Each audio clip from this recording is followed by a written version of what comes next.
1 year later, it has been a real exciting ride.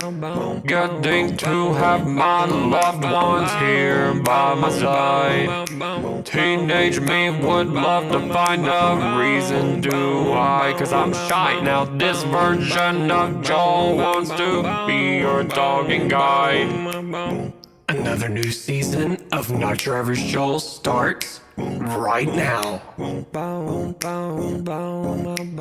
Welcome back, everybody, to another episode of Not Your Average Joel. So, as y'all can see, I am back at Disciples Directions headquarters over here. As you can tell, I have a different guest, same place, different guest. So, she has actually been on Disciples Directions a few times. This is my sister-in-law, Maisie. Hi. She's, of course, married to my brother, Matt, which is why I'm in this house. So he's over here. Yes. Can't see him. Yeah, so today he's sitting on the sidelines listening into this podcast. So today I have his wife, Maisie. And everybody. It's good having her here for the first time. And thank y'all for letting me come over here and do this you're recording. welcome. Anytime. Yeah, most definitely. So as y'all know, that we are on episode 98 at this point. So after today's recording, we're only going to have 2 more recordings in 2023 before start a new season next year in February. So wow. Yeah, so I'm about to be at 100 here in a little bit. This is 98, and I have 2 more to do, and then I'll be in the triple digits. Wow. So yeah, definitely come a long way for sure. So yes, I'm glad to be here. We have a good topic that I want to talk with y'all about for 2 reasons. So first, I guess I better tell y'all what the topic is. So today's topic of the day is going to be on scary situations. So there's 2 reasons why I want to talk about scary situations. For one, I feel like everybody has experienced something in their life that has been scary. I guess you can define scary situations according to just each person's experience. Like scary to them may be taking a driver's license test, which was scary at one point for me. So something like that. Asking somebody out on a date, I've been there. So so anybody can define. There's different levels of scary. Yeah, exactly. Yeah. So being afraid. Yeah, exactly. So I think that that's one reason I feel like many people can relate to just the situations of that can be scary, whether it's something like that or if it's something even more scary that could be life-threatening or something like that. But another reason why I want to talk about scary situations is more along the lines of what Macy does for work. So she is actually a paramedic. So I know that she has seen and witnessed a lot of scary stuff, like scary situations. And I thought that this would be a nice way for everyone to kind of see things through her lens, like through her eyes and perspective as a paramedic. So before I even get into my questions, I want to ask, how long have you been a paramedic? Oh my gosh, 24 long years. Wow. 24 years. Yeah, so that's been a long time. So you I'm 46 and I've been doing this for half my life. Yeah. Wow. So you definitely have enough experience in this to know what you're talking about. Yeah, and things don't get to me so much anymore, but I'm sure we'll go over some of that. So if I'm calm about some things that other people might be, get really freaked out about, it's just the nature of the job. Mm-hmm. So Yeah. if I say something and you're like, what? Yeah, it's and I'm like oh, well, that's not even what I'm talking about. Yeah, it's like you're almost immune to it at this point. Which, for definitely us, desensitized. Not very proud of it, but yeah, it comes with the job, yes. Definitely. So I guess that I almost kind of answered my next question if you've done anything. See, I told you this would be in short. the medical field. Have you done anything else outside of that? But it sounds like you've done mainly just the paramedic role. Yes. No, I've been in EMS on an ambulance for the length of the time. I haven't gone. Let me think. No, I haven't. Oh, hold on. I worked in an ER for about a month. That was about it. But yeah. Oh yeah. Just to see what it was like. I wanted to get off the ambulance, but being in an ambulance or being in the ER, or being on my feet all the time, I did decide, I was like, you know what, at least I get to sit down some. So that was a no. Yeah, exactly. So yeah, I'm sure that ER, you've seen a lot of crazy stuff within itself. So, which kind of actually leads me to my first question, which I'm gonna go ahead and give y'all a forewarning, excuse me, in case if she brings up any kind of stories that may be a little bit more maybe graphic or gory. I just wanted to at least give y'all a little warning just in case if anything gets brought up. So in case anybody for some reason don't even like to hear the thoughts of blood or anything like that. Mitchell yeah, like Mitchell. Yeah. Shout out to Mitchell. So don't be fainting as you're listening to this, Mitchell. So anyway, yeah, my first question is this. So what are some of the scariest things that you have witnessed or have gone through in your life? In my life. So I know we'll talk about some of the EMS stuff first. One of these things was actually really recent, and it's been traumatizing me a little bit. A couple of weeks ago, it's been about 3 weeks ago, me and my partner, we went to a cardiac arrest call. This was it. It was at midnight, and it was out in the county. And we were the first people there, and we turned onto this little dirt road, and there were 3 trailers, and it's midnight, and this is out in the country. They went in the nicest of trailers, no lights, no nothing. We didn't know exactly which one it was. Anyway, we're trying to communicate with dispatch, and then I see this man behind the trailer going, come on. So, I get out and I tell my partner that I'm going to run and go check real quick. Oh yeah, by the way, so we had gotten notes in the dispatch notes that said that the man he was for sure that this person had passed and that there was no hope. So instead of us lugging everything up through the woods and everything, because you had to go around a little patch of woods and then you can go up the steps to this trailer. Anyway, so I decided I would go check first, and when I got to the steps, the man I said, hey, I'm sorry about your loss. Are you sure everything he's passed? He said, yeah, I'm sure. He said his nephew's inside. I'm like, okay. So I motioned my partner, come on, everything's okay. So I go inside, and this trailer, it's a mess. It looks like a hoarder lives there. And he just he's right around there. I'm already getting a creepy feeling anyway. And I peek around the corner and I see this, he looked to be about 30 years old. He was kind of crying. He sat there with his hands in his pockets, and he's just, and I seen a gentleman on the bed, and he was covered up. So I walked up to him. I said, hey, are you related to this man? He said, yeah, this is my uncle. I'm his nephew. I said, okay, well, I'm so sorry. And I said, I need to check real quick. And these are the only words he said to me this whole time. So he said, yeah, he's my uncle.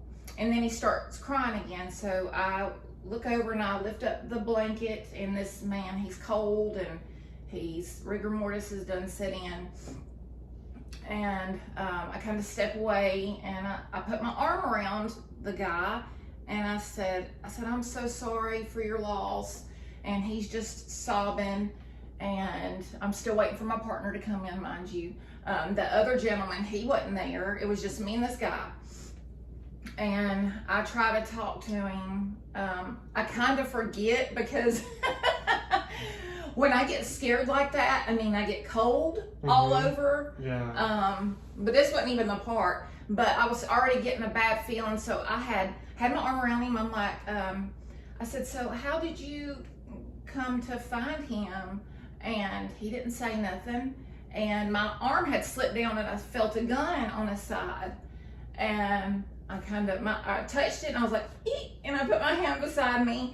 And then my partner comes in, and I'm kind of letting her know. I said, we need to call the coroner. And she's like, okay. So she steps out of the room again, leaving me alone with this guy again. And I'm just trying to talk to him. I asked him what his name was. He wouldn't answer me. I said, are you the one who found him? And didn't answer me. I'm getting very nervous then. And so I kind of stepped back, and my partner comes back in, and I said, so we're talking, for me and her talking. I said, are we okay with you with that gun on you? You're not feeling any kind of way towards anybody? I had smelt alcohol on him also. Yeah. So I knew he was probably drunk, but I smelt the alcohol, and he just stood there. And I'm like, okay. So then the police officer showed up.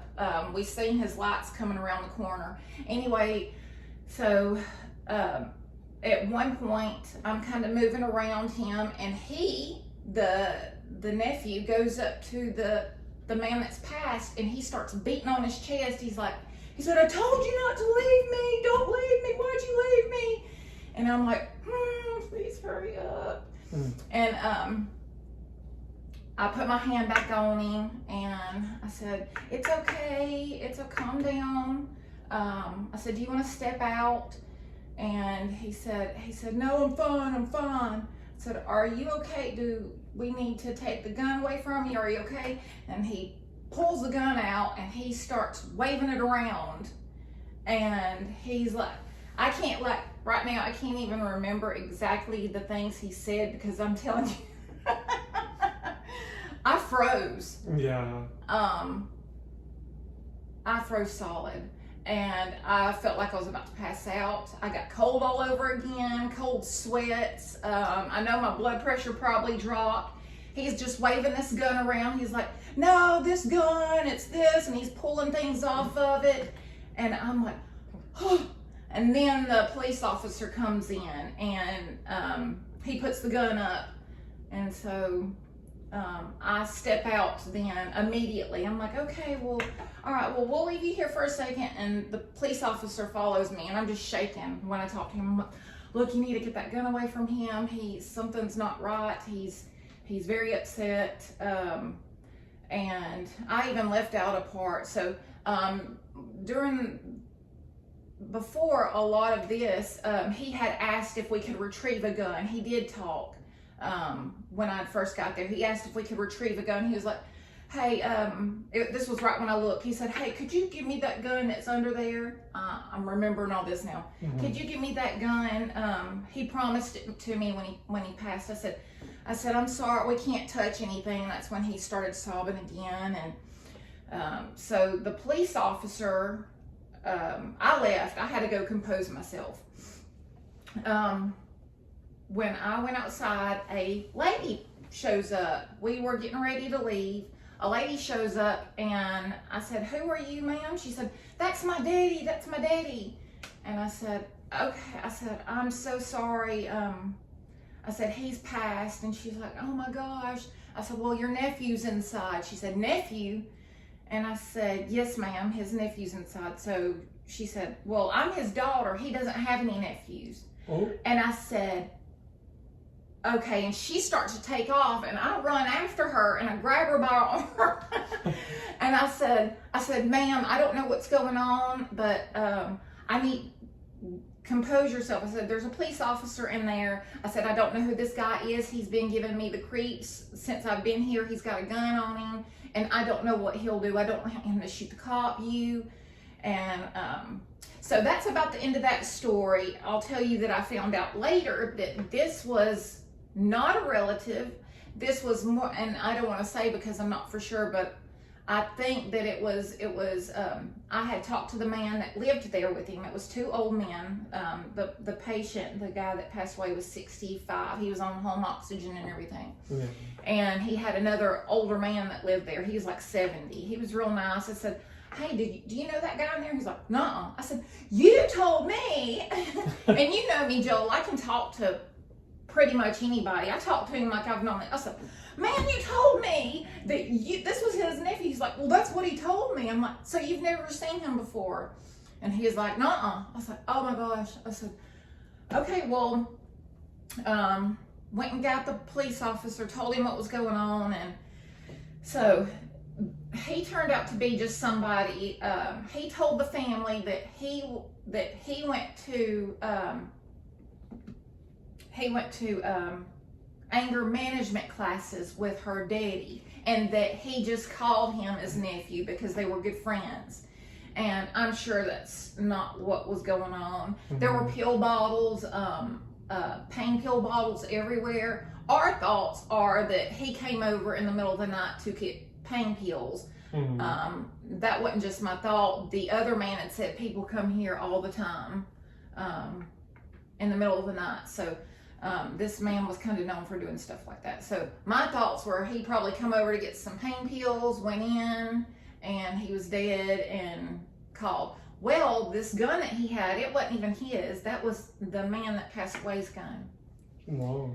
Yeah. I mean, just being in that situation, it scared the life out of me. I didn't know what he was going to do. I can see how people get shot when they have guns of their own and they're pointing them. Because, look, I'm telling you, I'd shot him if I'd had a gun. Yeah, he sounded a little loony. He was intoxicated, and yeah, it happens out in the county all the time, stuff like that. So it's scary. Yeah, so it goes to show that like even though you've had this many years of experience in like the paramedic field, you still can't even like become immune to the idea that like your life can sometimes be at risk. Where that in itself, especially someone that claims as I'm your nephew, I'm his nephew, and he's like, nope, plot twist, nope. Yeah, my mouth just dropped because I had spoke with the I know most of the cops in the area that I work, so I'd seen him the next night or next shift and brought it up, and that's when he told me the whole story. I said, well, did he go to jail? He's like, nah, the family gave him a ride to his house. I'm like, oh my these gosh. people out here in the county are crazy. Yeah, they'll just trust anybody, it sounds like. Man, oh my gosh, I've definitely not had a scary situation like that before. Yeah, that one, and I haven't really, not to that extent. And I mean, you were just talking before about the colleges we were at having guns, but that was because I knew I was so close to him, and he was not in his right frame of mind. I smelled alcohol. People do crazy things when they're on alcohol and drugs. But yeah, that's a one. Yeah, well, the one thing that I wanted to say like about the story that I can somewhat relate to is when you say like in that moment when he was starting waving the gun around, that you kind of froze. Yeah. And I've had like a scary situation where I've like done that moment too, where I'm like froze, like what do I do? And even in my dreams, I feel like same thing happens in my dreams. I feel like if something's happening to me in my dream, I feel like I can't even defend myself. I'm just like a stone. I don't know how it happens, but then out of nowhere I'm awake. Like I get it. It's like that's the only way I can escape it. But sometimes when it's reality and I can't escape it, I'm just like frozen there. Like I feel like I'm like an ice block. Yeah. And like I guess one situation I can definitely mention right quick is of course back in 2020 there was like a lot of division that was going on with like politics and stuff like that. And I had a disagreement with one person that we all know this one person, and this I had a disagreement with this person. It turns out they came to my house, and that was a pretty scary situation. I was like threatened and stuff like that. I've never been threatened before. So like, where were you? How did all that happen? So y'all were at your house. Yeah. Was it daytime, nighttime? You got to tell the story. Yeah, I got to give you the full thing. Yeah, so it was like later in the afternoon, close to like 5 p.m. Because we were going to go out to dinner with some family. And anyway, we were about to leave, and we heard a banging on the door. And I looked out the window and I thought that it was one of my friends, because this was back in 2020 when we were asking people for Lysol. And because nowadays you can get the Lysol, but back then, y'all, this Lysol was like extinct. So, so I knew, so one of my friends works at like retail, like a Publix. And anyway, You I thought he was thought, bringing you some yeah, so I was Lysol. like, man, so look at him bringing that Lysol. I didn't even have to ask him. And I opened the door, and it was not him. It was this same guy that I've had a disagreement Yes. with. And he just stormed in, and he ran up our stairs, and he was starting to like yell out a bunch of different stuff. And we were like, like we're about to go. No meeting. We're not having no like debate over nothing. Did this person want to have a conversation? Yeah. Yeah, it led up because it happened. What happened before him coming over was me and this person were having like words back and forth through Facebook Messenger, and there was one part where I called him a liar on something, and that's what I think triggered him. I guess we're gonna use that word nowadays. Yeah. Everybody loves that word, so it triggered him to come over to the house. And threatening me and like in my face, and what I was trying to do is trying to not look scared. Yeah. Which according to other people, I at least looked like I stood my ground. Oh, good. But on the inside, I was like shaking.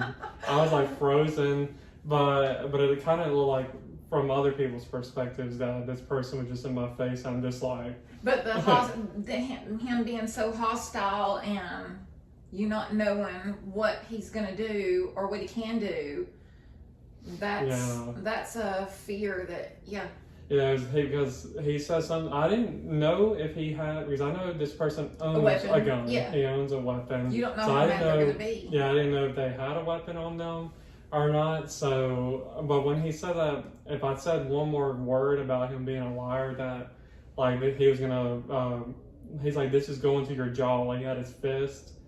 And so I remember like that whole thing, and long story short, that situation got settled and all is right now. But when that happened at the time, it was pretty scary. So I can somewhat relate to the like being frozen in the moment. Yeah. Because when it comes to confrontation like that, like I've never been in a fight, so y'all, you could probably beat me up if you're trying to. if you want to try to fight me, I'll probably get beaten up because I've never been in a fight. But I feel like I would be just like frozen. Just like, hit the whole low, time. hit low. yeah, especially if it's a guy. That's probably your best self-defense is hit low.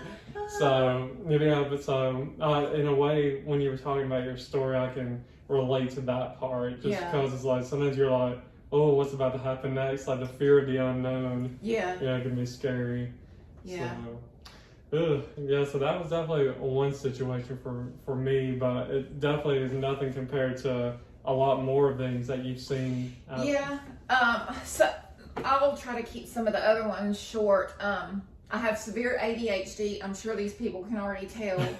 But so I didn't really prepare. It's hard to prepare when you have unmedicated ADHD and your brain gets tossed back and forth to everything. But I'm older now, a lot older now. So I'm handling things and better than I did, and the whole things that scare me are different now than probably, especially I'll definitely say 10 years ago when I was saved. I was saved 10 years ago, and there's a lot more peace now. Back in the day when I first started as a paramedic, I was on drugs. By the way, I did drugs for 15 long years, lots of drugs. I've been clean for 10 years now. Went to jail.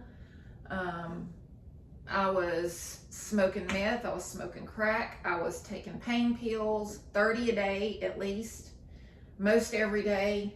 And when you do things like that, you don't act like a normal, decent human being. I'll just say that. Mm-hmm. I did a lot of things that I regret. I had liquid courage. Well, smoke courage, I guess, or smoked my courage. But lots of things back in the day that I regret, and situations I've been in. There's been, one of the times that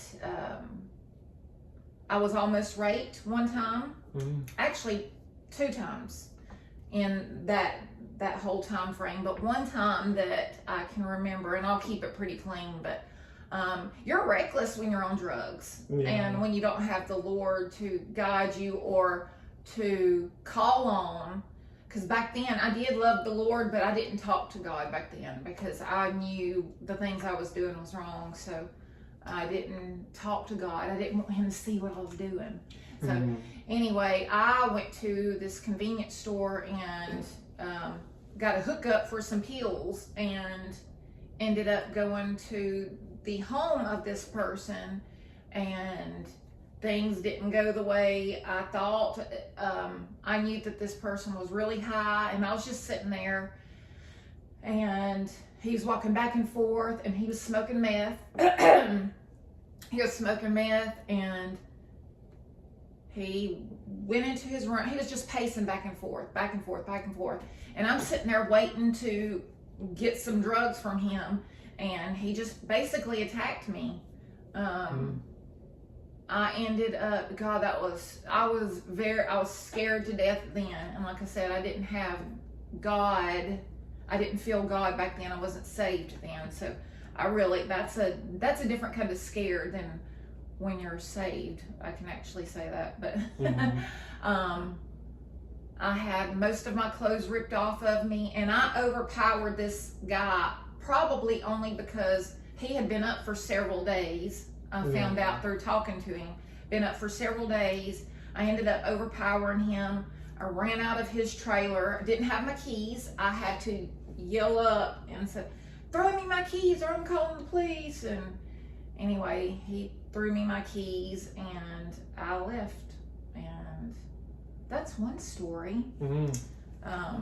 Very scared, trying to fight off a grown man it was probably a 15-20 minute fight for my life, it felt like. But yeah, that.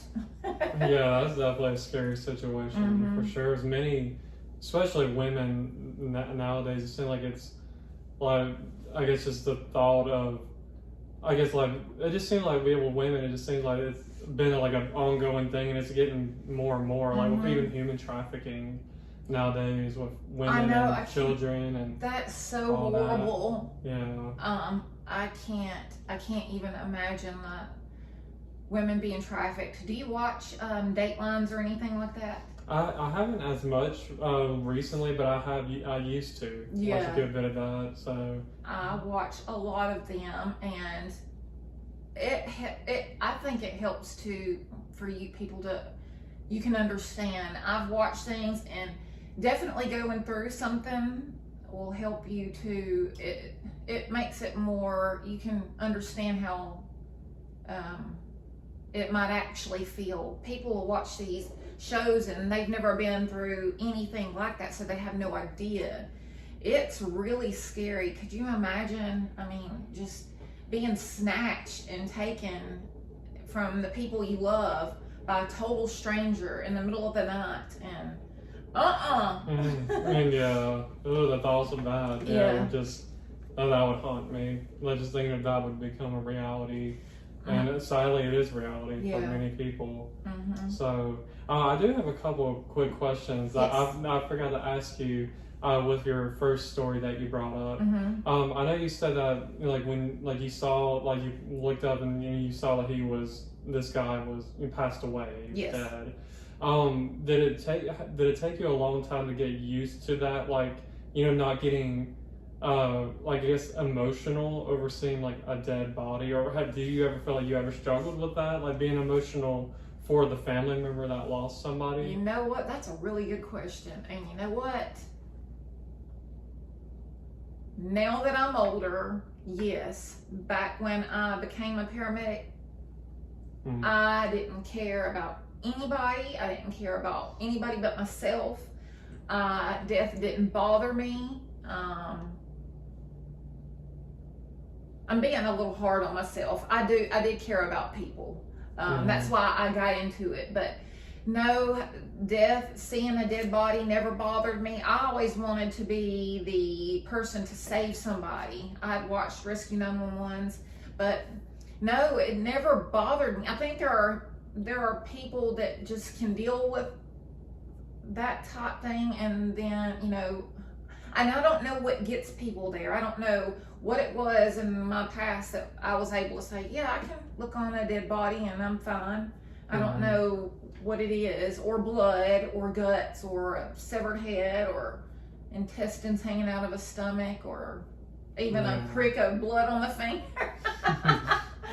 I know Mitchell gets very, I need to see that too one day, by the way. yeah, he definitely does. He has had his fair share of experiences with blood. He don't want to hear nothing about blood or nothing That's like that. so funny. So, yeah, I was, wondering about that because I guess I even think about, like, speaking of medical field, I guess I think about, like, doctors, how, sometimes they have to share the news that, you have cancer, or sorry, but like we just found your husband dead, and like he didn't make it through the surgery or stuff like that. And I always feel like if I was a doctor or if I was a paramedic, I feel like I would have a hard time holding it in, like my emotions, just because I guess almost I feel like I have maybe empathy for them, or sympathy, whichever. Yeah, I'm like that now. Yeah, and I feel like I would have a hard time trying to, like, keep that brave face, to be the bearer of bad news. And I feel like that just would be a struggle for me. But I guess at the same time, it does come with the job that, like, it's expected that you are going to have to sometimes give that news to somebody, and you can't be there, crying yourself too. Like, oh, I did. This was. I mean, you're saying this happened 2 weeks ago. Yeah. And Matt's over here. I'm pretty sure I told him. Yeah, I cried with the family. And it doesn't happen that often where we have to tell them, or the way that it doesn't happen like that all the time. It's been years, but just so happens this happened 2 weeks ago. We got a call. It was our first call. It was 8 o'clock in the morning, and oh my gosh, it was this 90-year-old woman. Now, her son was the patient. She was 90 years old. Me and my partner were first there. We're always first there. God, I wish we could be there second sometimes. Yeah. Y'all people need to hurry. But we get there, and there's a little old lady standing outside, and she's come in, and so my partner goes, and I watched. She was like, I said, what's going on, honey? And she grabs me by my arm. She's like, and she's with this feeble, broken voice. She's like, my son, he's dead. And I'm like, I said, I'm so sorry. I said, what's his name? And she told me his name. And I said, okay, well, let's go in. I said, where is he? She said, he's in the bedroom. And I went to go look, and yeah, he was passed away. Like the other guy, he was cold and stiff and blue. And so I go in there, and my partner, just in case he sees this, he cares. He's just not a very emotional person either. He just stood there, and she was sitting on the couch, and I put my arm around her, and I held her like a baby. I mean, she was so skinny and little, and her head was right here. And I said, do you have anybody to call? She said, my other son, he's on his way. But, so when I asked her what happened, she said that he just got out of prison, and he's been staying with her. And she said last night he drank. It was her birthday the night before. She said, it was my birthday. They got me a cake and all this. And I was like, oh, okay. She was 90, 91, 92. And she said last night he drank too much, which she said was fine because she knew he's been depressed because since he got out of prison, he hasn't been able to get a job. So she was fine with that. He decided to go to bed. She woke him up at 10 and said, I got a pizza. Do you want some pizza?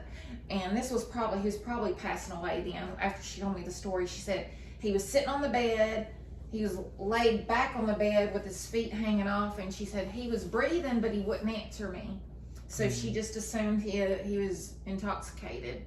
But she said she tried to wake him up again. He wouldn't wake up. So she picked up his legs and put him in the bed. And that's the last she heard of him.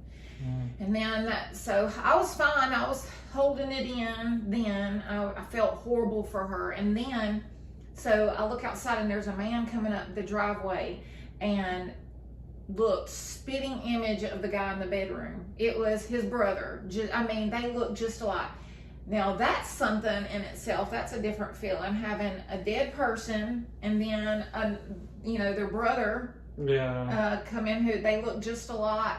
And so I kind of sped outside. I said, hey, you need to come in here. Your mama is a mess.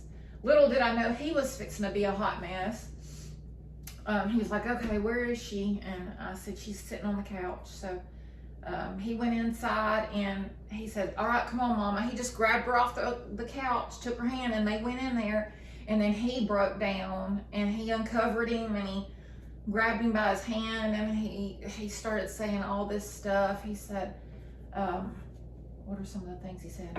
Can't really remember, but you're too young to go. I can't believe you're gone. Why'd you do this? Why do you have to be gone?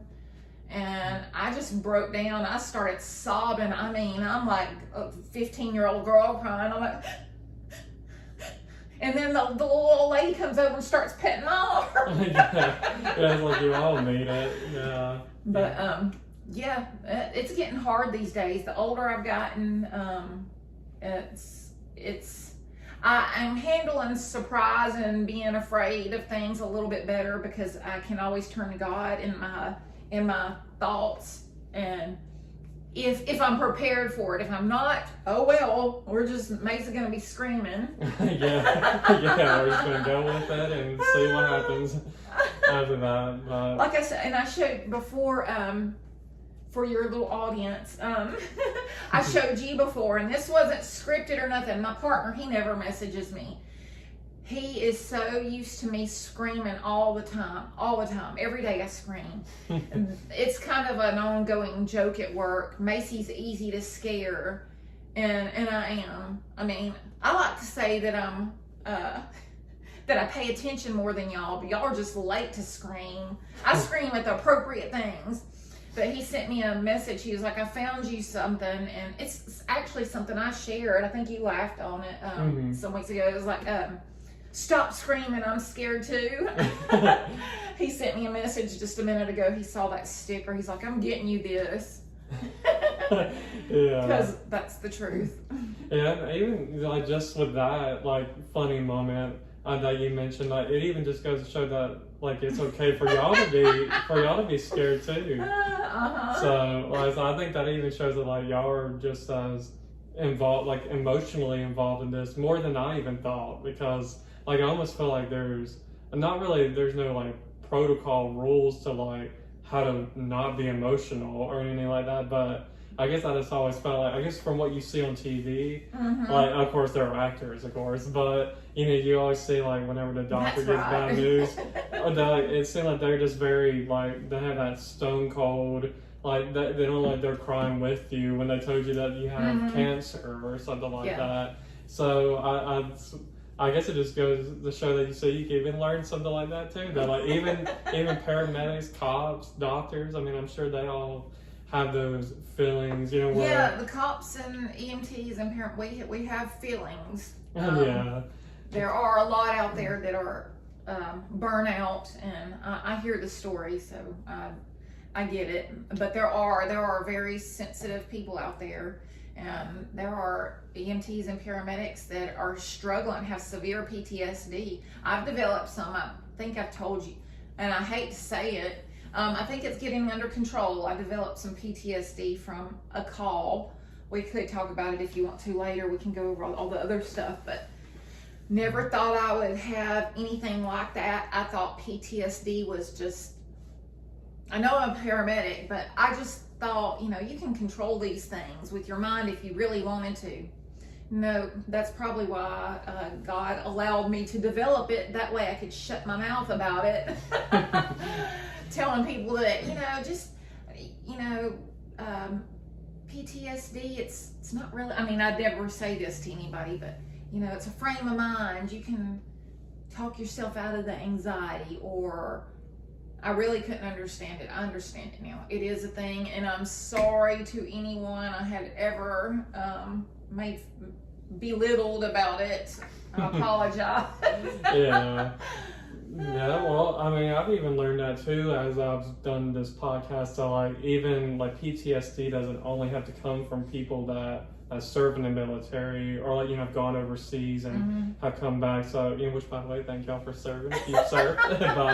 but like, and I've even learned that like I have a friend that he's now trying to become a cop, but he was a 911 dispatcher for quite some time, and like he said, he's even had some like PTSD just from the stories that he hears. Like he's got to be the one to calm the other person on the other line down, and then he said mentally like it still affects him like after he's off work, and like it's almost just sometimes it keeps him up at night. And like it didn't affect him. Like it's not personally affecting him. Like it wasn't his mother but it was still like I guess he's maybe thinking, what if it was my mother? Right. Yeah, I mean, I've got some friend dispatchers. I don't think I've seen that one. You said you did a podcast on it? I didn't see that one. It was way at the beginning, like first season. So yeah, the dispatchers are probably they have to talk people through CPR and things like that, and active hostage scenes. See, I think they might even have it worse at times, hearing the things and not being able to do anything about it. Yeah, you almost do feel like you can't, even though you don't see it all happening before you, but you can just hear it and visualize what it's like. And then, like you said, you're trying to do everything you can to calm them down and like tell them the best steps to take, before the cops arrive and the paramedics and all of that. So yeah, it definitely takes a lot more work, which goes to show how much of a hero that all of y'all are. Like y'all are one big team. So superheroes. So you're one big team to make to get to the end goal of saving that person. Sometimes it doesn't happen, but for the most part, like at the end of the day, you still give it your all, and I love my job now. I did have some burnout. I love it now, especially where I'm at now. God's got me in a really. It's never boring. I'll tell you that. I've got a good partner. The cops that we work with, the dispatchers, friends with the dispatchers, friends with the cops, friends with, and then we all engage on one call at a time, and we do it. It's a big team thing. Get through it, hopefully. Sometimes we can make fun of it, just to get through it together. Like that call, we ended up laughing about like only out in the county that it was I think it was in Massey, like Maisie, but not. Massey sounds like a county country place, doesn't it? It does. It's without Massey. Some guy was waving a gun around. You have no idea. And so here's another. I'm deathly afraid of pit bulls. Deathly afraid. Do you know that every single person out in the county owns a pit bull? Everybody does. It's a thing, and so that's a fear I have. Yeah, so that's an obstacle in itself. I did get me some mace though. I haven't used it yet, but you just never know. So you gotta at least be one step ahead in case. Expect the worst, but hopefully nothing happens. So. Yeah, so man, like you've definitely seen a lot and been through a lot, which, one other thing I was going to ask you about, if you don't mind sharing. No, I don't mind. I'm an open book, man. I think you mentioned that you have, like, before you were saved, that you've been to prison before. Was that a scary experience for you? Or not really? Or was it something that you weren't in there long enough? Or? I was in there 30 days. Okay. The girls were actually really nice. It wasn't really scary. It was depressing, very depressing. But nah, it was fine. The girls knew that they said, well, you don't need to be here. They need to let you out. You are not supposed to be in here. These girls are rough. I was in what I had done. It wasn't just I had assaulted a police officer also. So I was in I wasn't in the general population. I was in the violent offenders. So if you had a violent offense like murder or whatever, you were in a different cell block. And there was only like 30 of us. So in the general population, there's hundreds. So I was put with the killers and everything. Little old Macy. And I was like, they called me their greeter about week 2 after I withdrew from drugs. It took several weeks, but new girls would come in and I would see how sad they are. Like, hey, I'm Macy, come sit over here. And they're like, she's our greeter. So overall it wasn't, I mean, I definitely know it wasn't an amazing experience, but it wasn't a scary one. No, either. it wasn't for me. I'm sure it can be. I was locked up for 24 hours out of the day, so I didn't have the opportunity. When I introduced people, that was only when lunch came around. We were only let out to eat, and we went right back in our rooms. When you're on the violent offender side. In general population, you're out in walking around the common room the whole day. So it was miserable. Oh yeah, I'm sure of it. So yeah, I know another like story that I guess I can bring up really quick is something that we both have in common. We talked about it right before this recording started. Was about like being robbed, and I guess I can kind of share a little bit of what happened with me. So it was my final semester at UAB. So this was 2018, like fall 2018. Okay. And the last 2 classes I had to take happened to be during like the evening time. So I was thinking, oh no, like downtown, was it dark? Yeah, downtown Birmingham in the dark, and I had to park farther back because all the people that were there during the day and like the early afternoon took the good parking. So I had to park farther. That's what you get, Joel. Yeah, exactly. That's what I get for taking the night classes. So anyway, for not being on time, now you get mugged. So that's exactly what happened. So yeah, that happened the one time I was walking back, and there was this guy that approached me. He was bigger than me, like he was like just all around like bigger than me. Was it just one guy? It was one guy. So this guy was wearing like heavy clothing, like a big hoodie, and he came up to me. He said that he was having car trouble. And he said, I need to get my car like fixed, and I'm really needing like some money. Like, can I get you to like give me some money, like to help out? And so like I started pulling out my wallet, and on this was back when I was working at the grocery store, Food Giant, to where I was getting paid. We didn't have direct deposit. I had like my paychecks like cashed out, and I was gonna go take it to the bank the next day after this happened. Anyway, I pulled out. I was just gonna give him a 20, but he saw I had more than just 20 in my wallet because that was my whole paycheck was in there. Oh my God. Yeah. So then he was like, I'm gonna need more than 20. I was like, that's all I'm going to give. Like that's all I can give. I said, this is all the money I have because at was that time, his voice changing? Did you know he was? Yeah, his tone was starting to get a little bit more like more like mad sounding. Yeah, irritated. Irritated, yeah. Yeah, and irritated. So I was like, well, this is all I can give. And he said, well, I'm gonna need all of that. And that's when you go, hey, and he turns around and looks at me, take off, man. That's what I should have done. Oh my gosh, I'm gonna need it all. So I was like, I said, this is all I have, like, because this was back when I was working at Food Giant, barely getting paid over minimum wage. I know. Getting paid every other week. That was like $7, wasn't it? Yeah, $7.25 or something. Yeah. So like I was barely getting paid. So and I was like, I was gonna take this money to the bank the next day, but really now that I look back on it, this situation probably saved me from something being worse happening to me.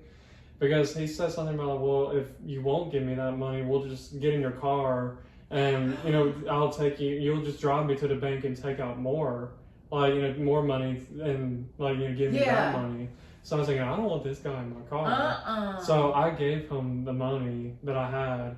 And I will say that I didn't have no gun pulled out on me or no weapon, but he had his hand in his pocket. So I was assuming he could have beat you in the face or whatever. Yeah, so I was assuming the worst. So like maybe he was gonna pull it out like in a second. If my tone changed, then his tone was gonna get worse, and it was gonna. So your tone stayed the same. Yeah, like that's good. Yeah, so I think like I know one of my questions is like, how do you keep yourself calm during a situation like that? For me, I guess was making sure that my tone stayed to where I wasn't getting hostile exactly right. or mad, because it seemed like if I was gonna do that, then he was gonna one up me, and I feel like it was gonna get physical at that point. So I don't know if y'all want to define it as a robbery, but I take it as a robbery because that's a robbery. Like I know there wasn't no gun pulled out on me, and like I'm gonna shoot you if you don't give me your money, but it was more of threats. Yeah, that's a robbery. Yeah, so I ended up that happened, and I remember going home, and I remember the following day we got like cops involved and stuff like that.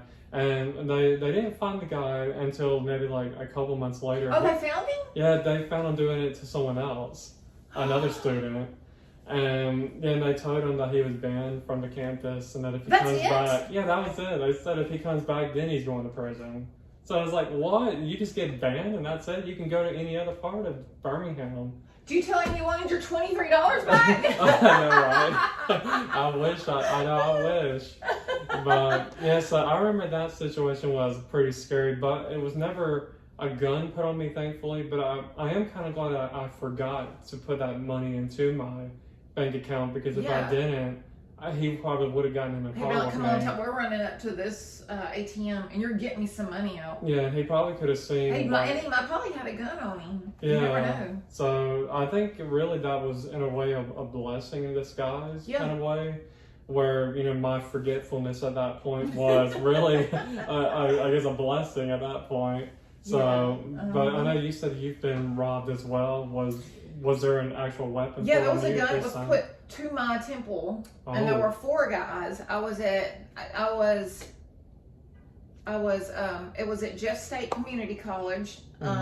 So I was 20. I didn't have any money on me, so they got nothing. They thought they did, but that was scary. I just gotten out of a class. I took a study of the Old Testament. This was right before I started doing major drugs.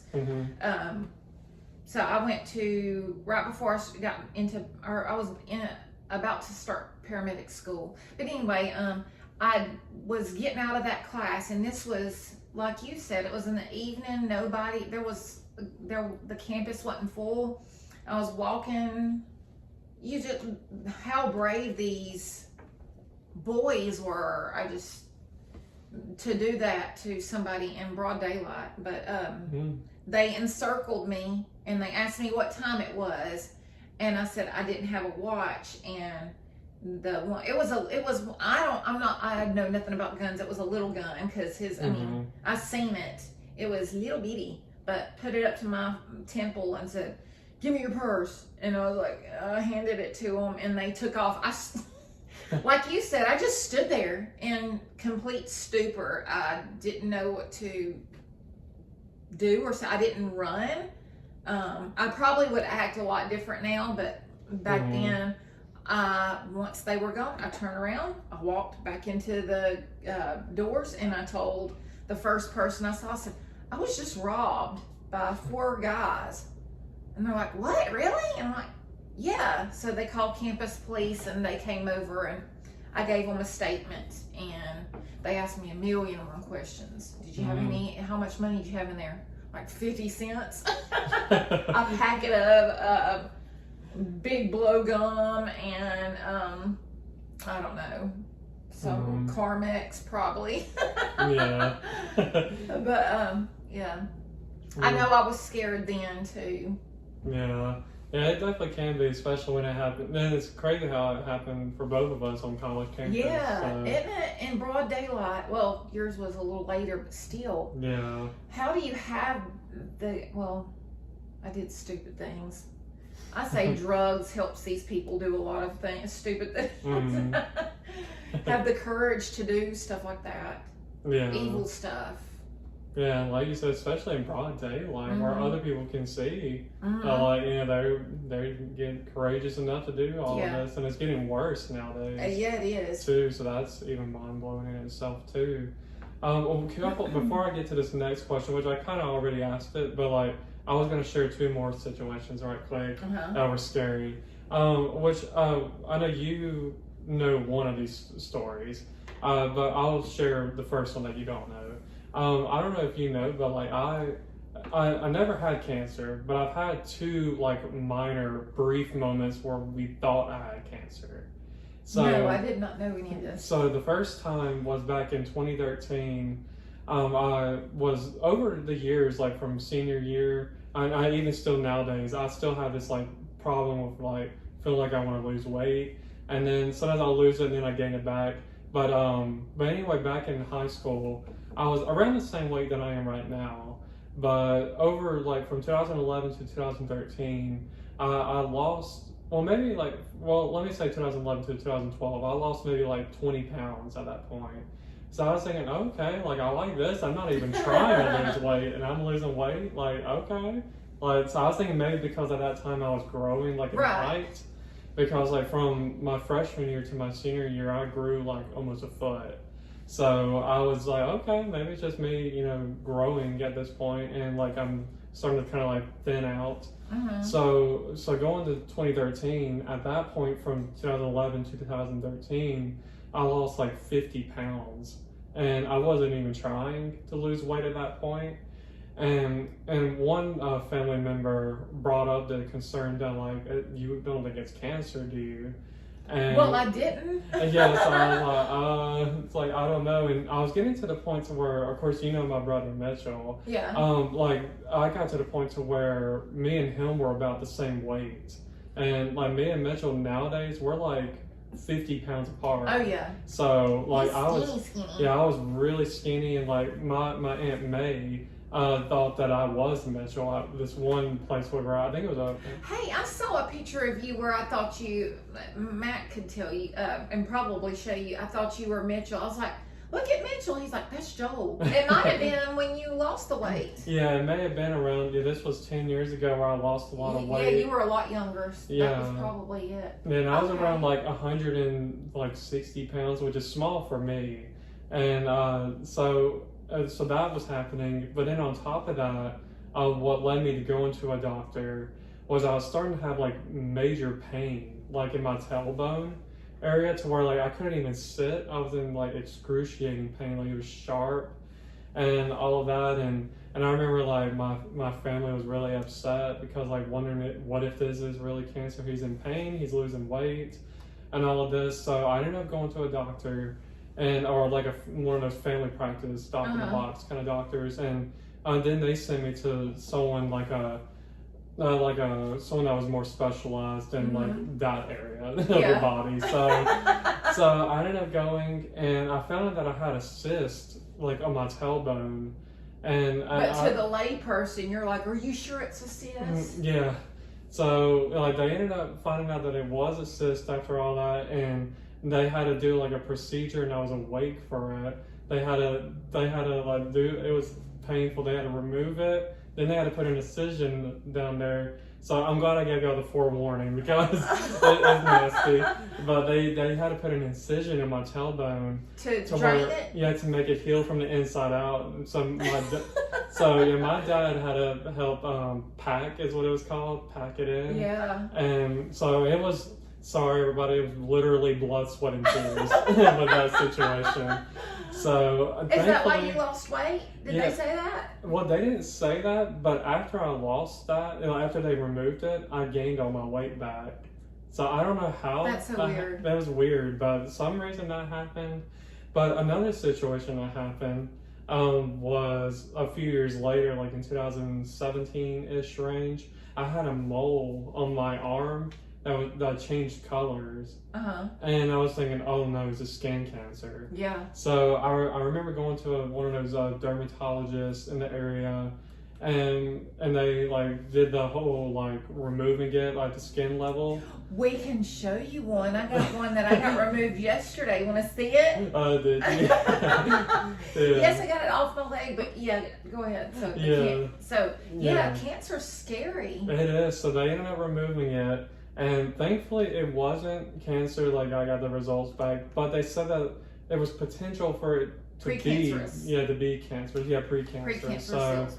so I actually never did anything with it after that, but that was just two quick stories where like cancer.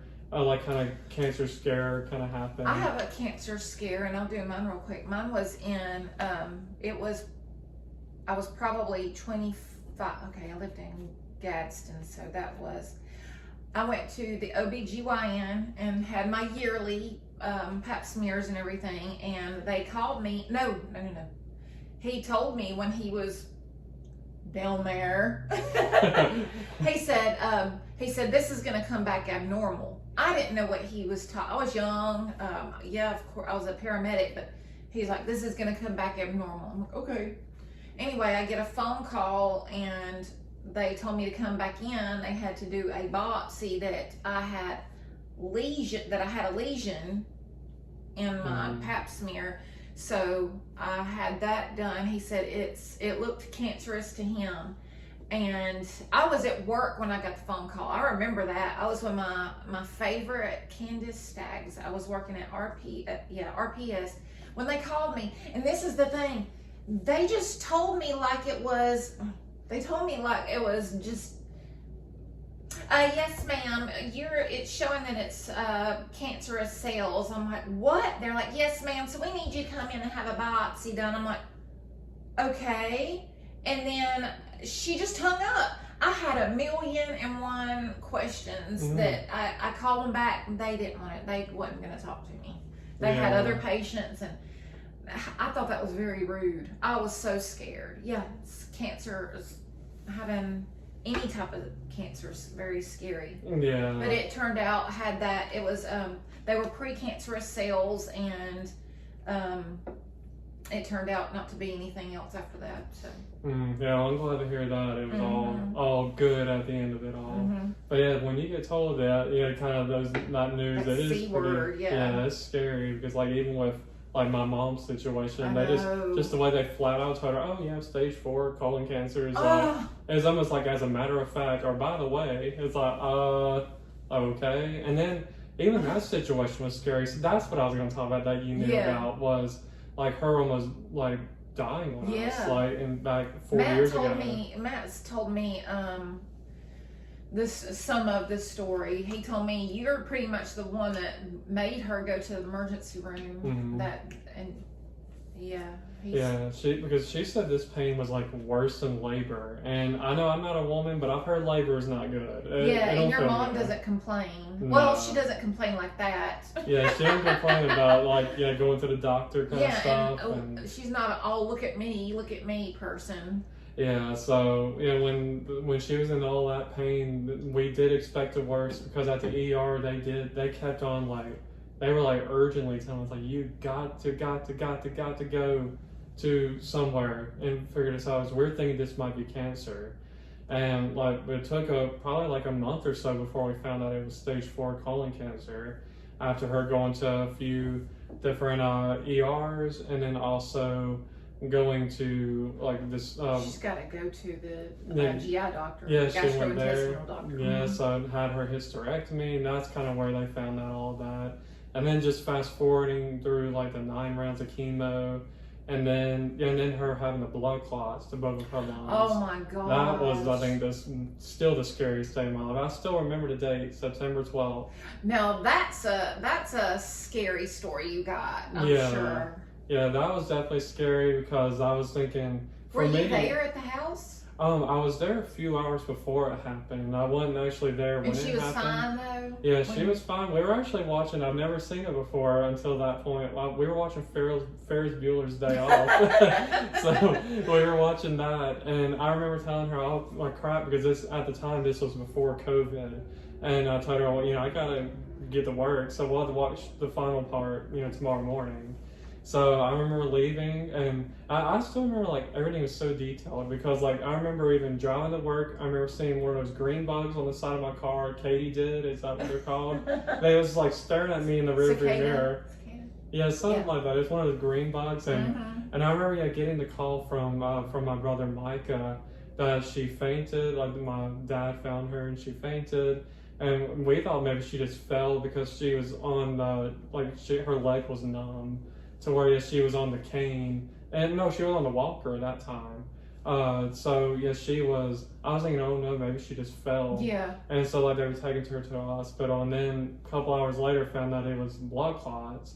And then, her lungs. yeah, both of her lungs, and then was told that she only had like 2 to 3 hours to live. Yes. So yeah, we all flew to the hospital at that point, and I remember. Yeah, I was new to the family too, Yeah, sort of. I feel like that was almost like your introduction to some people, which was crazy. It was. That was like your first time meeting some of them because y'all were newly married at that point. So it was a scary situation. I remember just thinking, oh and my your gosh. mom brought in each little group of families, like, me and Matt, and I don't know if the boys wasn't allowed to, but telling us all goodbye. Yeah, that was sad. Awful. Yeah, so that was I think that was probably one of the hardest And things. your It's mom scary.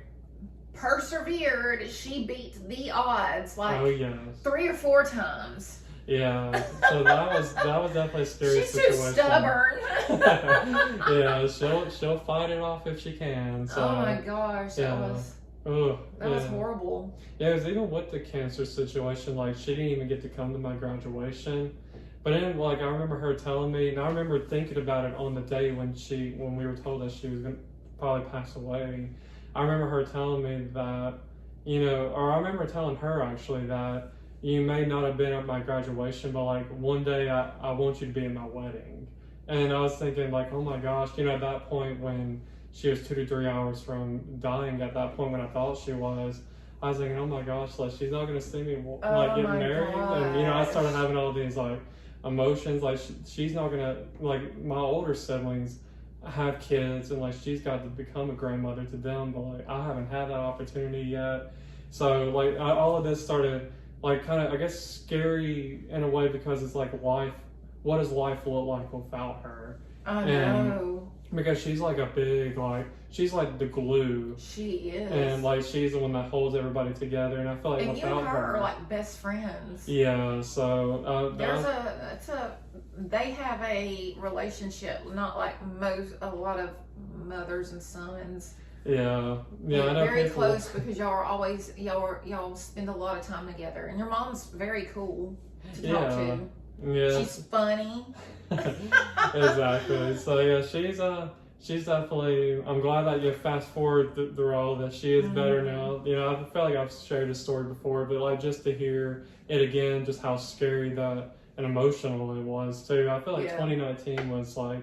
I think I cried that year more than I've ever cried. Yeah. Like in my life, but I guess kind of moving on to these next couple of questions, we'll get through these a little bit quicker because I feel like these aren't sharing stories about scary moments. So my next question is I kind of answered it a little bit, but I want to kind of hear from you. Like, how do you try to keep yourself calm during a situation that is scary? Well, I do have some techniques, and I rely on God mostly for everything. My partner can attest to you, and my partner does too. Me and him my partner that I have now, I've known him through being in EMS. So before, I've been at this job for 2 years. I knew him for like 3 or 4, no, a lot longer than that. I've known him seen him around. We all know each other on the ambulance, but never worked with him. But he's not like me. He's kind of like me and Matt, my husband Matt. I'm the loud one, and he's the serious, doesn't really talk, sarcastic, my partner. He's sarcastic, but he's funny sarcastic. I love it. He cracks me up all the time. But me and him, we've been into several situations, and I prepare myself for bad calls. Thank goodness for dispatchers. Dispatchers will tell you what the calls are, and we've been on enough and know if the dispatcher says something particular, then we know it's fixing to be bad. Either it's a bad cardiac arrest, or it's a child cardiac arrest, or it's just something horrible. We'll pray, not pray to ourselves. He'll be like, Jesus, it's us again. But no, I do. I'll focus. If I hear that we're getting a bad call, then I have to get in the zone, and he knows, my partner knows. I'll sit there and I'm like, God, it's me. Please, this call's supposed to be either especially worse. Please give me the strength to not lose it. Just be my strength, because I don't know what's fixing to happen. I don't know what's going to go on. Let me do my job right. And just like what you said, a lot of times I have to tell myself, because my ADHD, it's severe. I get anxious, and it doesn't take much to get me going. So I have to constantly be vigilant of, Maisie, breathe, calm down, focus. So what you said, calm myself and stay in the moment. You got to stay in the moment, or you will lose it. And that's helped me so many times in so many praying to God before the situation. Because a lot of times when it's going to be something scary or something bad, you might not know to be able to pray about it beforehand.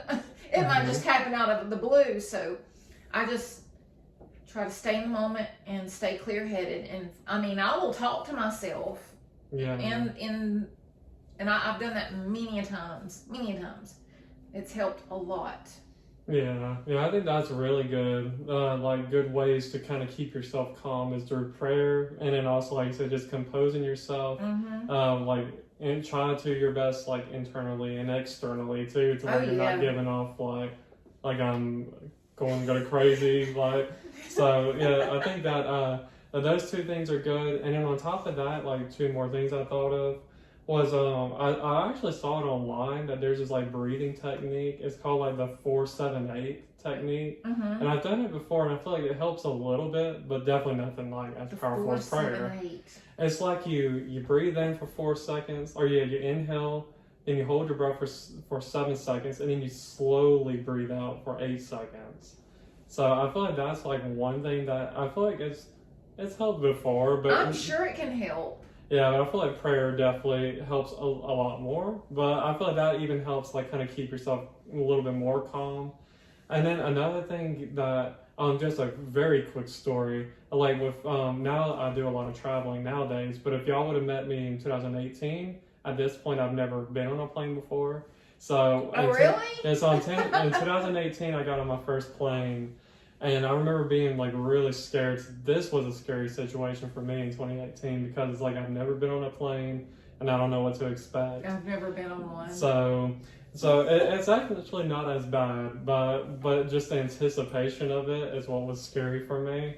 So what I was doing before the flight was going off, do you know who Chris Tomlin is, the singer? Oh yeah. Okay, yeah. So there's a song that he has. Do I know who Chris Tomlin is? Yeah, I thought you did. but anyway, there's a song. One of his songs is the lyric says, "I know who goes before me. I know who stands behind. The God of angel armies is always by my side." I was whispering that in my head like the whole time as the plane was taking off, and that was like one way for me to keep calm. I was like, God's got me. It worked, right? Yeah, it did. So I feel like those were like the few things that I could think of that would help me calm down. Yeah. So speaking of God, that's going to lead us into our final question.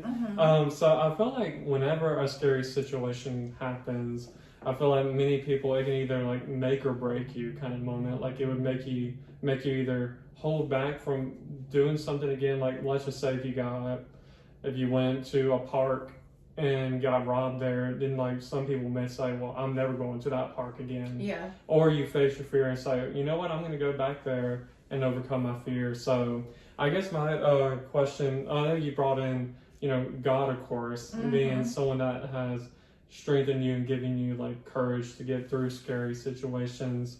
So, are there any like Bible verses that come to mind whenever you need that courageous moment to happen for you during that time of scariness or like the unknown?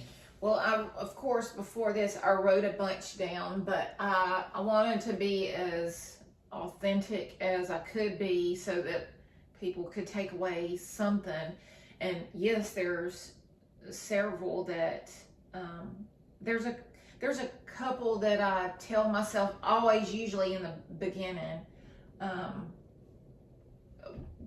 And I wanna say that I say these a lot. A lot of this comes when I'm going on calls, because I really don't do too much other than work and nothing else in my life. But of course, I would do these things if I was ever afraid outside. But God, this happens. This is a lot at work. But I have several verses that. So if I'm going on a bad call, those are starting to freak me out these days. But I know, first, I know who I am in Christ. I know that I'm saved, and I know that the Lord is always with me. But the few verses that I use, let's see. So I always go to Psalms 23, always, but Psalms 23, even though I walk through the darkest valley, I will fear no evil. Or you can say darkest valley or the shadow of death. I will fear no evil, for you are with me.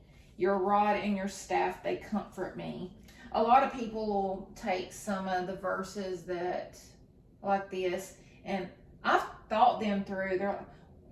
We are God's lambs. He's our shepherd. He is guiding us, and he's with us all the time. I feel his presence when I was saved. He worked not only my drug addiction, but my codependency on men, depression. My thought process was it was horrible, but he fixed all these type things in me. And I had to read in the Bible. I found so many verses that I can tell them to myself during situations, and I just feel at peace. One that I always say to myself, I can do all things through Christ who strengthens me. That's the number one that I always say, always. Yeah. Always.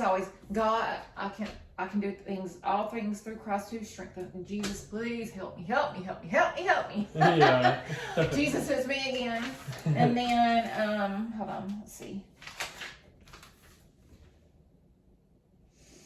The other one. Greater is he that is in me than he who is in this world. That one holds a special part in my life. I think I lived by that one every single day for the first couple of years of my sobriety. But what are some of yours? Do you have some?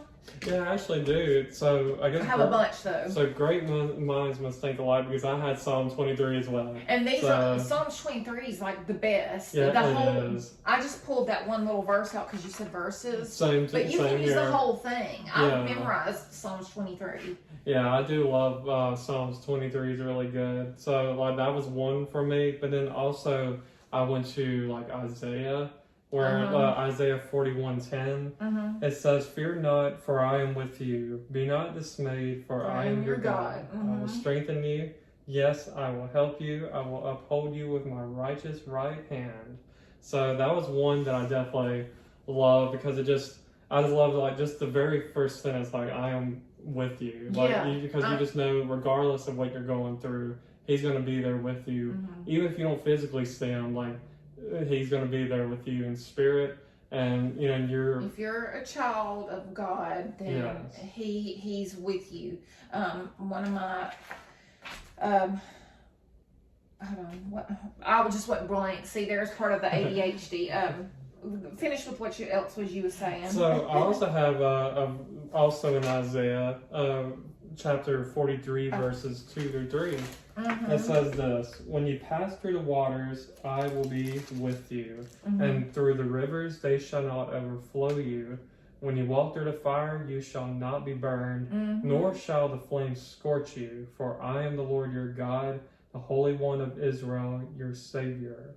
I gave Egypt for your ransom, Ethiopia and Seba in your place. So yeah, I liked, like, especially in verse 2, like, I just like how he's just mentioning, like, you can go through the waters. Oh, yeah. Like, basically any storm that comes your way, like, even as we're talking right now, we know that in the Middle East with, like, Israel going through a storm themselves with, like, in war and all that, knowing that regardless, like, God is going to be, you know, with them regardless, you know, through it all. And I just love that, even for us, you know, just saying that no storm is too big for God. No.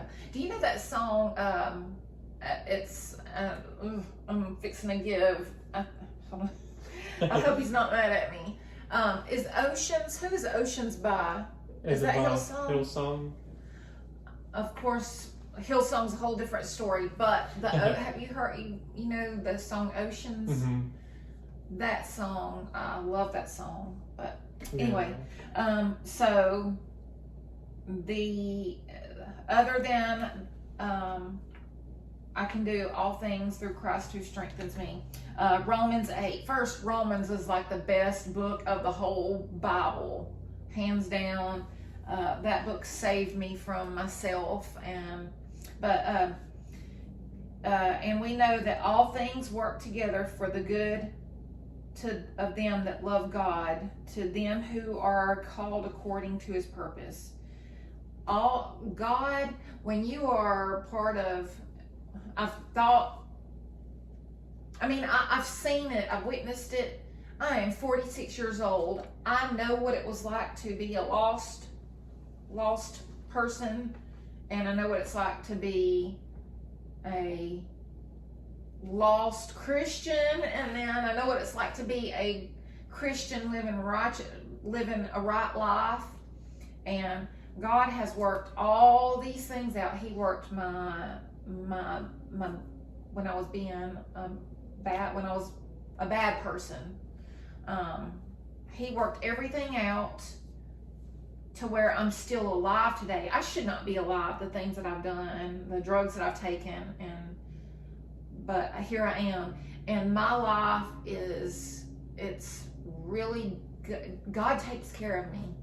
And that verse, he works everything out for the good of those.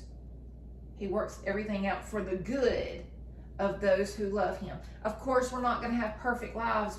Cancer may come up something, but for the most part, I mean, my life is totally different than what it used to be. And I know this through whatever comes. So all I got to do is say this one verse to myself, and know that God's worked it all out before it's even happened. So it's going to work out. Yeah. Amen to that. I like that, because I actually have a verse as we're closing out. Like, I guess we might as well end it here in Romans 8 as well, because I have it right here too. I have verses 15 and 16. It says, "For you did not receive the spirit of bondage again to fear, but you received the spirit of adoption, by whom we cry out, Abba, Father. The Spirit himself bears witness with our spirit that we are children of God." And I just love that, especially like just thinking about like media nowadays, like the news media. I feel like it's I guess the way I feel like our nation operates is very media driven. And I feel like and the media brings a lot of things like fear and division. And I guess I feel like as I read that, I was just thinking about like the bondage of fear. And I just kind of think about how COVID and like all of this division, even with like the election and get the vaccine, wear the mask, you know, all of this like craziness that happened, especially in 2020. So I was just thinking about how, like, as children of God, that like we can break those chains of like, you know, from the fears of it all. There may be moments where like a scary moment may happen, but at the same time we know that that we're gonna get through it with our Lord and Savior, Yeah. and that like there's nothing that can stop us because like He can do the impossible. Mhm. So I just think that like the whole like I just love reading that about like not being in the bondage of fear, and that like that we're apart from that, and that we can We are. overcome anything with Christ on our side. Your family showed a lot of. I'm so glad to be a part of y'all's family. Your family showed. By the way, I'm sure everybody knows you've got 10 other brothers and sisters. Yeah. The whole family, basically. Well, some of them. When COVID came, nobody really wanted to get the vaccine and wasn't wanting to be tied up in the house, and most of them wasn't. Just we all knew it was a scare tactic, and it's something maybe not just scare. People were just ignorant about COVID, but still we knew that God would take care of us, not be stupid about things, but God takes care of us. Yeah. And I know that, you know that. I think we're able to handle things a little bit better. I know for sure that I'm handling things a lot better now that I've been saved and I've got a relationship with God versus when I didn't. Yeah. I would love to see video of back in the day when I was a hot mess. Yeah, so I think that's like the perfect way like to end this episode by like just reminding people that like no matter what situation happens, even with what's going on nowadays with like Israel, Hamas, and all of that, that like God's like gonna win at the end. Yeah. At the end of it all, and that there's no need to fear because we know that we've read the last chapter in here. Yeah, we know what's gonna Yeah. play out. We know how it's the ending. We win. God wins. Exactly. So I think that's a good reminder, and I think that was overall a really good episode, and I definitely appreciate you being honest. I know I didn't look and at the open. camera that much. I'm sorry, I forgot. Oh, you're good. I forgot to. I've been like looking back and forth every now and then, but yeah, I definitely appreciate you you're welcome. being open and honest and letting me come here to do this recording You're with you. welcome anytime. Yeah, so yeah, I hope that y'all enjoyed this episode as well, whether you watched it on YouTube or any of the podcast streaming platforms. I definitely appreciate your support there as well. So anyways, everybody, I hope y'all have an amazing rest of your day or night, depending on when you're watching or listening to this. And I will see y'all on the next episode of Not Your Average Joel. Bye! Thank you, everybody, for listening to another episode of Not Your Average Joel. You should know the drill by now, but just in case if you don't, my podcast is available not only on YouTube, but also on most podcast streaming platforms, my Instagram page at Not Your Average Joel Podcast, and I'll also have a website that you can visit at NotYourAverageJoelPodcast.com. My episodes will be coming out every Wednesdays going forward, so be sure to come back next Wednesday for a new episode. Thank you once again for your support, and I will talk to y'all in the next episode of Not Your Average Joel. Goodbye.